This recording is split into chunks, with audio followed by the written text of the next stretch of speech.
petite séquence vidéo au cours de laquelle je vais rendre hommage aux Nana Benz et je vais proposer qu'on construise des monuments, des édifices, des statues.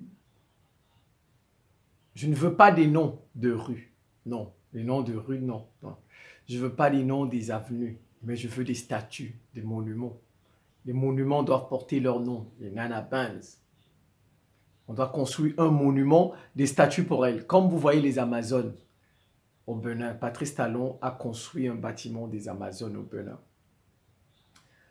Je m'appelle Simon-Paul Bamboun d'abord. Je suis le ministre de la Défense de l'Afrique, d'un monde multipolaire et de la réciprocité. Je défends l'Afrique, je défends tous ceux qui défendent l'Afrique. Je ne défends pas les traîtres à l'Afrique, non, parce qu'ils sont nombreux là. Je suis pour un monde multipolaire. J'ai horreur d'un monde monopolaire, unipolaire. Je veux les contre-pouvoirs, les contrepoids. Et je suis pour la réciprocité dans les relations internationales. Les Nana Benz, ce sont des femmes du sud du Togo qui ont commencé leurs activités depuis les années, on va dire 50, 60, jusqu'à 80. Presque la dernière vient de mourir, là, ça fait pas un mois. Voilà, ça fait pas un mois. Donc, elles ne sont plus là. Et voilà, on va perdre des femmes de valeur comme ça. On risque de les oublier. Comme un temps, on a oublié les Amazones de Dahomey, les Amazones du Bénin. Heureusement, Patrice Talon leur a construit un monument. C'est important de construire des monuments, des statues. C'est important. C'est très important, les monuments. C'est pas pour rien. Même dans la Bible, hein, dans le Coran, on dit de ne pas représenter. Il ne faut pas représenter dans le Coran, dans la Bible. Parce que quand vous représentez, on met ça sur l'idolâtrie. Mais en fait, parce qu'ils savent que derrière, il y a une puissance. Il y a une force derrière. Ils le savent. Ce qu'on a dit dans la Bible, les gens qui ont dit ça, ils le savent. Les monuments ont une puissance. Les statues ont des puissances. Nous voyons seulement la statue comme ça. On pense que... Non, non, non, non, non, non. Derrière la statue, il y a une force. Quand vous voyez les statues là, les statues de tel, tel, tel, derrière, il y a une force. C'est pourquoi... Bon, j'ai déjà fait des vidéos sur les statues, je ne vais pas revenir sur ça. Donc, les Nana Benz, vous voyez ça, c'est des femmes entrepreneurs. Depuis les années 50. Vous voyez, en Afrique, il y a des gens qui entreprennent depuis.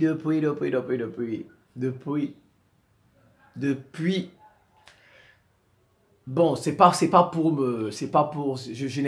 pas un problème particulier avec, mais vous voyez, parfois sur les réseaux sociaux, vous avez certains entrepreneurs, ça fait 2 ans, 3 ans, 4 ans, parfois 5 ans qu'ils font des vidéos. Et quand vous écoutez leur discours, ils ont comme impression, vous avez comme impression que ce sont eux qui ont appris aux Africains à entreprendre. On a des enfants qui n'ont même pas 30 ans, qui n'ont même pas 40 ans. Ils n'ont même pas 40 ans. Parfois, quand vous les écoutez, vous avez comme impression que ce sont eux qui ont appris aux Africains à entreprendre. Voilà les Nana Benz, des femmes qui entreprennent depuis les années 50. Donc, ça fait 70 ans aujourd'hui. 70 ans. Ma grand-mère, si elle vivait aujourd'hui, ma grand-mère devrait avoir 100 ans. Pile 100 ans. Née en 1923. Ma grand-mère a commencé à faire du commerce en 1950. En 1900, bien avant, 1900, ma grand-mère, le commerce. Donc, on a parfois ces jeunes-là. Vous savez, quand ils parlent, vous avez comme l'impression que c'est avec eux que l'Afrique a découvert l'entrepreneuriat. Le Cameroun, le premier milliardaire du Cameroun, le premier milliardaire, il s'appelait Sopo Priso. Paul Sopo Priso. Premier milliardaire du Cameroun. Ça, c'était en 1957.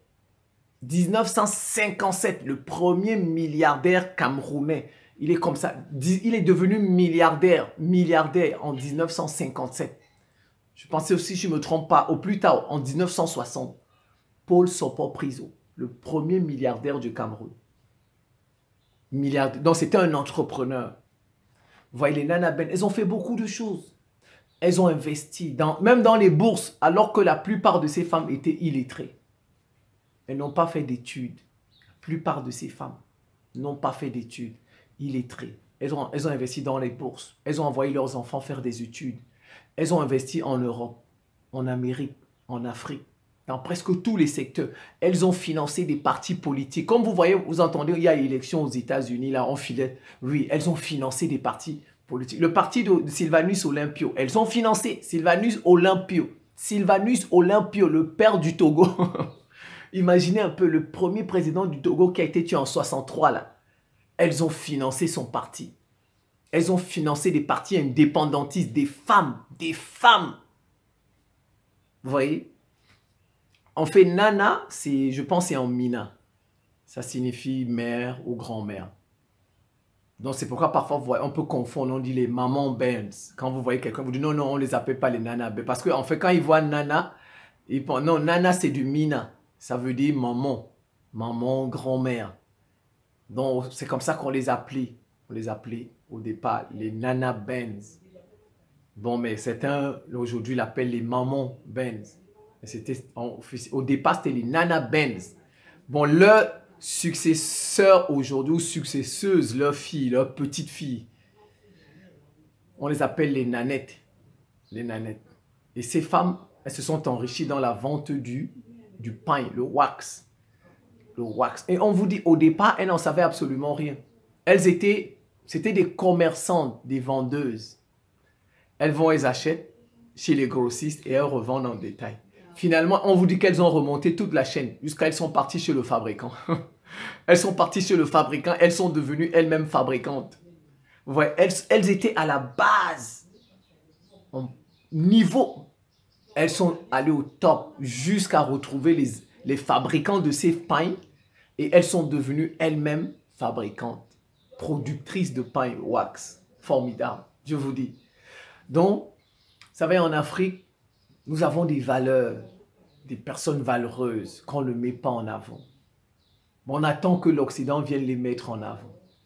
Et la plupart du temps, les personnes que l'Occident met en avant, ce sont les personnes qui font les choses des Occidentaux. Mais nous-mêmes, nos propres personnes, nous, on fait rien. Regardez des femmes comme ça. Les Occidentaux qui nous ont tués ont des noms de rues. Les Occidentaux qui nous ont tués ont des noms d'avenues, d'édifices. Ils ont même des statues chez nous. Mais vous voyez des femmes qui ont influencé des millions de personnes. Des femmes qui ont influencé de millions de personnes en Afrique de l'Ouest et même en Afrique du Centre. Parce que leur nom est parti. Moi, je suis en Afrique centrale. Je connais les Nana Ben depuis que je suis tout petit. Depuis que je suis tout petit. Ma grand-mère en parlait. Ma grand-mère, je vous dis, si ma grand-mère vivait aujourd'hui, ma grand-mère devait avoir 100 ans. 100 ans.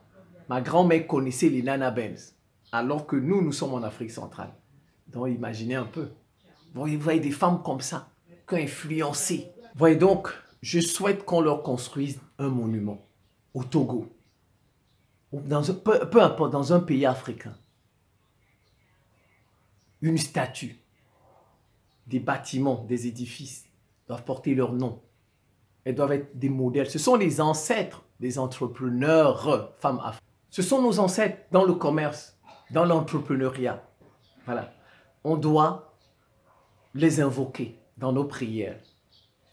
Que ce soit les hommes, les femmes, elles doivent être des saints patrons, des saintes patronnes ou bien des saintes matrones, comme on veut, comme on dit. Voilà, on doit les invoquer, on doit les ériger comme saintes patronnes des entrepreneurs en Afrique. Ou si vous voulez en Afrique noire. Voilà, en Afrique noire. On doit faire des choses comme ça elles ne vont pas tomber dans l'oubli. Elles ne vont pas tomber dans l'oubli. Vous voyez, parfois nous avons dans nos églises, ceci, cela, on dit saint, ceci. Un saint qu'on ne connaît même pas en Afrique.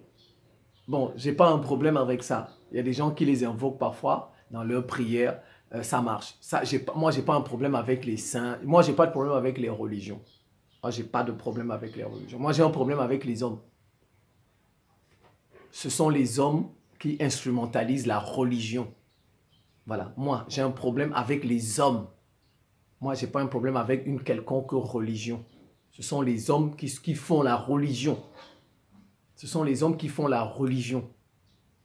Ce sont les hommes qui sont méchants. Ce sont les hommes qui instrumentalisent, qui manipulent. Vous n'avez jamais vu la religion avec vos yeux. Mais vous voyez des hommes qui prient, c'est tout. Vous n'avez jamais vu la religion avec vos yeux. Mais vous voyez des églises, des mosquées, des temples hindous, etc. Voilà. La religion, on ne la voit pas. La religion n'a jamais tué personne. Ce sont des hommes qui tuent au nom de la religion. Il ne faut pas confondre le débat. Le problème, ce sont les hommes. C'est l'homme le problème. Il faut bien comprendre ça. Moi, je n'ai pas un problème avec le christianisme. Je n'ai pas un problème avec l'islam. Je n'ai pas un problème avec le bouddhisme, l'hindouisme, toutes les... Mais j'ai des problèmes avec les chrétiens. J'ai des problèmes avec des musulmans. J'ai des problèmes avec les bouddhistes, c'est-à-dire les personnes. Ceux qui tuent là, les djihadistes par exemple, là, ils disent qu'ils sont musulmans, vous voyez. Ils tuent au nom de... La religion ne tue pas, c'est l'homme qui tue. Donc, il ne faut pas confondre. Moi, je n'ai pas un problème avec les religions. J'ai un problème avec les hommes. Par exemple, prenons le pape qui avait dit de faire l'esclavage avec nous. C'est un homme. Le christianisme n'a pas dit aller faire l'esclavage avec les noirs. Le christianisme n'a pas dit aller faire l'esclavage avec les noirs. C'est un homme, un pape, un chrétien qui a dit qu'il faut faire l'esclavage. Donc il ne faut pas confondre les choses. Vous voyez, les gens confondent beaucoup. Beaucoup. Et puis vous voyez, parfois sur les réseaux sociaux, chacun fait sa part de vidéo. Il ne fait même pas attention à ce qu'il dit. La preuve, je vais vous donner la preuve. La preuve, c'est un problème d'homme. C'est le pape, un catholique, qui a dit de faire l'esclavage. En tout cas, il a donné son aval. Mais regardez les Russes. Les Russes sont chrétiens pourtant, n'est-ce pas? Ils ont un pape, patriarche Kirill. Leur pape, dans le passé, n'a jamais dit de faire l'esclavage avec les Africains. Et pourtant, ils sont chrétiens aussi, les Russes. Les Russes ne nous ont jamais tués. Les Russes n'ont jamais tué les Africains, jamais. Or, les Européens qui sont chrétiens, catholiques et protestants, anglicans, nous ont tués. Donc, c'est un problème d'hommes, ce sont les hommes. Mais sauf qu'il y a des gens qui comprennent absolument rien. Absolument rien. Ils ne comprennent pas. Ils ne comprennent pas. Bon, ce n'est pas l'objet de la vidéo. Et l'Éthiopie. L'Éthiopie a le christianisme depuis avant la France. Les Éthiopiens ne nous ont pas tués. Ouais, les Éthiopiens ne nous ont pas tués. Et pourtant, ils sont chrétiens. Ils sont chrétiens, les orthodoxes, les Éthiopiens. Bon, le problème, ce n'est pas le christianisme. Le problème, ce n'est pas l'islam. Le problème, ce sont les musulmans. Ce sont les chrétiens. Le problème, ce sont les hommes. Donc, on mélange tout. On confond tout. On confond tout. Ce n'est pas l'objet de la vidéo. Mais je vais quand même vous donner deux exemples. Vous voyez, ce sont les hommes le problème. Ils interprètent les textes sacrés en fonction de leurs intérêts. C'est ça le problème. Donc, le problème, ce sont les chrétiens. Le problème, ce sont les musulmans. Le problème, ce sont les hindouistes, les bouddhistes, etc. C'est-à-dire ceux qui pratiquent les religions, là, les fidèles, les croyants. La religion elle-même ne pose pas problème. Ce n'est qu'un livre. Il ne parle pas. Le Coran ne parle pas. La Bible ne parle pas. C'est nous qui les faisons parler. Je vais vous donner deux exemples. Je vais vous donner deux exemples dans la Bible et dans le Coran. Commençons par le Coran. Sur la violence. Vous savez, dans le Coran, il y a un verset où c'est interdit de s'apostasier, c'est-à-dire de changer de religion. C'est interdit. C'est interdit dans le Coran. Mais dans le Coran, on dit que Dieu seul doit punir. C'est Dieu seul qui punit l'individu qui change de religion. Le musulman qui change de religion, là, il va devenir, c'est Dieu seul qui doit le punir. C'est Dieu seul qui l'attend là-bas, dans l'enfer, là-bas au paradis, qui sait comment il va le punir. Ça, c'est ce que dit le Coran. Maintenant, les juristes en islam ont interprété à leur façon. Vous voyez, il y a des pays comme l'Arabie Saoudite, l'Iran, où on tue des gens qui s'apostasient. On tue des gens qui s'apostasient. Vous voyez? Alors que le texte lui-même dit, mais tu vois, ils interprètent. Dieu seul dit que c'est lui qui va ôter la vie à celui qui s'apostasie. Mais eux, ils ôtent la vie à la place de Dieu. Voilà, bon. Donc, les juristes, en fait, les juristes, qu'est-ce qu'ils ont fait? Les juristes en islam. Ils ont dit non. Ils ont dit non parce que si tu t'apostasies, si on laisse les musulmans s'apostasier, ça met la société en danger. La société musulmane, il y aura moins de croyants. Il y aura moins de croyants. Vous voyez, ils ont interprété comme ça. Vous avez vu, ils disent, ça met la société en fait en danger, la société musulmane. Une société où on laisse chaque individu libre de s'apostasier ou non. Si un s'apostasie, deux s'apostasie, trois, vous voyez, il n'y aura plus de musulmans. Dans la Oumma, la famille musulmane, la communauté musulmane va diminuer. C'est pourquoi vous voyez, dans certains pays, quand tu t'apostasies, on te tue, alors que c'est réservé à Dieu. Vous voyez, c'est réservé à Dieu. Vous voyez, les juristes ont interprété en fonction des intérêts de la société. Ce sont des hommes. Deuxième, il y a un autre verset, on dit nulle contrainte en religion. On ne peut pas, nulle contrainte. Le verset est clair. Le verset est clair. Le verset dit nulle contrainte en religion. Nulle contrainte. Donc, il n'y a pas de contrainte. On ne peut pas forcer quelqu'un. Le verset, il n'a pas précisé la religion, je pense. Donc, ça veut dire ni en islam, ni dans le christianisme. On ne peut pas contraindre quelqu'un d'adhérer à une religion. On ne peut non plus. L'individu est libre. C'est ça. Ce verset, il met en avant la liberté de l'individu. Mais ça veut dire que l'individu a aussi même le droit de s'apostasier. C'est-à-dire de changer de religion. Parce qu'il n'y a pas de contrainte en religion. Ça veut dire que si tu trouves que cette religion-là, ça ne va pas, tu peux la changer. Tu peux adhérer à une autre religion. Vous voyez? Mais la liberté religieuse, la liberté de conscience, dans certains pays musulmans, l'Arabie, n'existe pas. Vous voyez? N'existe pas. On refuse. Vous voyez? Ce sont des juristes qui interprètent. Non seulement ils tiennent pas compte du contexte, et de deux, ils tiennent compte, ils interprètent en fonction de la société. Ils veulent préserver la société musulmane. Alors que c'est contraire au texte, au verset lui-même. Vous voyez, donc ce sont les hommes le problème. Le problème, ce sont les hommes. Je vais dans le christianisme. Dans le christianisme, par exemple, on dit, si tu gifles, on te gifle ici, la joue droite, tu présentes la joue gauche. Ça veut dire quoi? C'est le pacifisme. Il faut être pacifique dans le christianisme. Mais vous avez le même Jésus qui va arriver dans le temple, il va voir les gens en train de faire du commerce dans le temple, il va prendre une chicotte et il va les chicoter tous. Alors, vous voyez, certains chrétiens disent donc, on ne peut pas être pacifiste à 100%. Puisque Jésus lui-même, il a chicoté des gens quand ça n'allait pas. Vous voyez, donc vous voyez, chacun va prendre ce qu'il arrange là-dedans en fonction de ses intérêts, en fonction de la situation dans laquelle il se trouve, et il va interpréter. Donc, je vais donner juste ces quelques petits exemples. C'est pas une vidéo sur ça, c'est pas une vidéo sur la religion, une vidéo sur ça. C'était juste une parenthèse. Bon, c'est pas une vidéo sur la religion. C'était juste une parenthèse. C'est tout. Bon, si vous voulez venir là avec vos versets, vous voulez montrer que vous connaissez la religion, vous blablabla, c'est pas grave. Montrez que vous connaissez. Je ne discute pas ça. Je ne discute pas ça. Si vous voulez me dire que je suis ignorant, que je ne connais pas, voilà, c'est pas grave. Comme on invoque des saints parfois non, nous devons invoquer aussi les nôtres. Elles sont nos ancêtres dans l'entrepreneuriat. Elles sont nos saintes patronnes, nos saintes matrones. Il faut les invoquer dans nos activités. Parce qu'elles ont réussi dans ce domaine, elles ont réussi à s'imposer. Leur nom est sorti du Togo, leur nom a fait le tour du monde. Ça veut dire que si vous les invoquez dans vos prières, ça va marcher parce qu'elles ont réussi. Les miracles vont se produire. Ce sont des saintes. Ce sont des saintes. Voilà. Donc, il ne faut pas qu'elles tombent dans l'oubli. Il faut qu'elles aient un monument, un édifice, une statue. Vous savez, je vais terminer par... Vous savez, les statues, les monuments sont très importants. Regardez, hein, regardez. Vous savez, la statue des Amazones au Bénin, on a inauguré ça en quelle année? On a inauguré ça en quelle année? Vous allez voir le lien. Les monuments ne sont pas neutres. Les statues ne sont pas neutres. Voilà, ils ne sont pas neutres.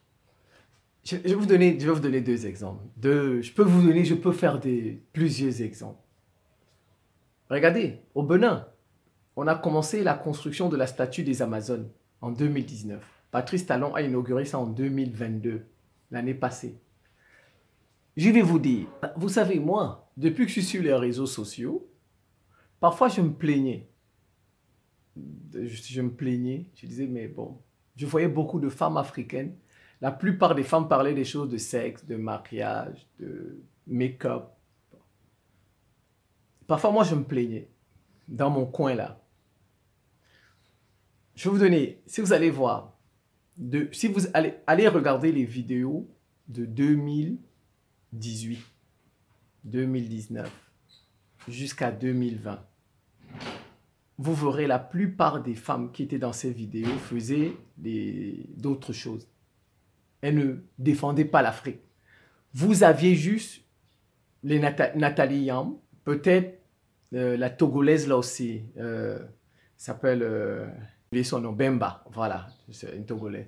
Si vous pouvez trouver leurs vidéos qui datent de 2018, où elles parlent de démocratie et défendre l'Afrique, le combat. Voilà, les deux là. Et puis Arikana. Arikana, la Chirombo, la Ghanéenne là. Voilà, vous pouvez trouver des vidéos de ces femmes-là de 2018.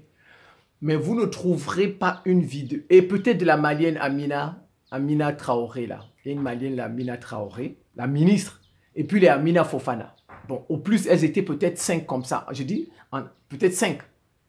5 ou 6. Où vous pouvez trouver encore leurs vidéos où elles critiquent, elles dénoncent l'Occident, etc. Mais vous allez remarquer, depuis qu'on a inauguré la statue des Amazones au Bénin, vous allez même voir des petites filles de 18 ans qui font des vidéos pour défendre l'Afrique. Regardez maintenant, allez sur Facebook. Je vous dis, allez sur Facebook. Cette année-là, je vous dis, on a comme impression que cette année-là, on a dit à toutes les femmes de sortir. Toutes les petites, vous allez voir des petites filles, hein, 18 ans, 19 ans, 20 ans, 21 ans, 22 ans. Vous allez les voir, elles n'ont plus le temps de faire make-up, tout ça. Non. L'Afrique, l'Afrique, l'Afrique, l'Afrique, l'Afrique, l'Afrique, l'Afrique, l'Afrique, l'Afrique. Je vous dis, faites le tour. Cherchez les vidéos de 2019. Vous ne verrez pas des femmes. À la limite, vous verrez celle que je vous ai citée au départ, Nathalie Yam. Mais allez maintenant regarder, dont la relève est là. C'est la statue là, c'est la statue qui a apporté ça. La statue des Amazones. Les femmes africaines sont devenues des combattantes. Elles sont devenues des combattantes. Voilà, c'est la statue. Je vais vous donner un autre exemple. Vous savez, quand Ouad a construit la statue de la Renaissance, le monument de la Renaissance à Dakar, 2009, quand on a inauguré ça en 2009, Afrique Média est née. Afrique Média est née. Afrique Média a commencé à sensibiliser. Vous voyez, la Renaissance. Ce sont les monuments. Les monuments ne sont pas neutres. Les monuments ne sont pas neutres. Sauf que, bon, il n'y a que des génies qui comprennent des choses comme ça, comme Abdoulaye Wade. Il y a des génies comme Patrice Talon. Moi, je ne pourrais pas trop critiquer Patrice Talon parce que c'est quelqu'un qui connaît bien l'histoire. Dès qu'il est arrivé au pouvoir, il a remis des choses de l'histoire du Bénin.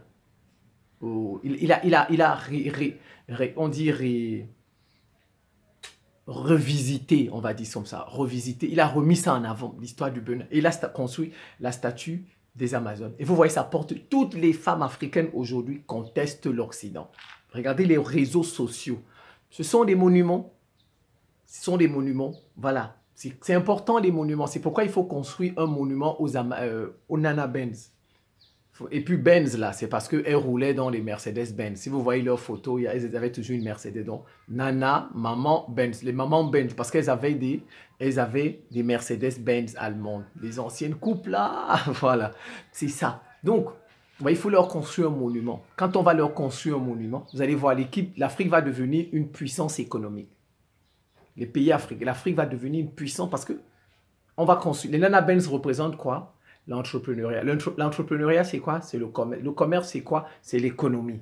Vous voyez? L'Afrique va devenir une puissance économique. Si on leur construit un monument dans un pays africain, qu'il y ait un président qu'il y ait un président qui ose là. Et puis, je peux vous donner des monuments à n'en plus finir.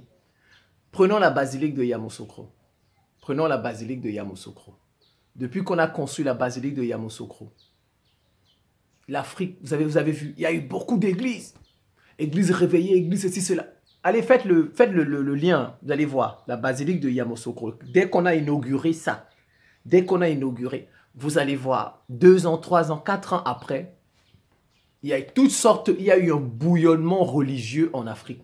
Mais des églises réveillées partout, partout, partout, partout, partout. Je peux rester là jusqu'à demain pour vous donner des exemples. Prenez les tours jumelles des États-Unis. Vous savez pourquoi Ben Laden les a détruits? Parce que c'était des symboles. Ben Laden n'était pas bête. Ben Laden a dit, si je frappe ces deux tours, les États-Unis vont tomber, leur puissance économique va tomber. Et quand tu as l'argent, tu as le militaire.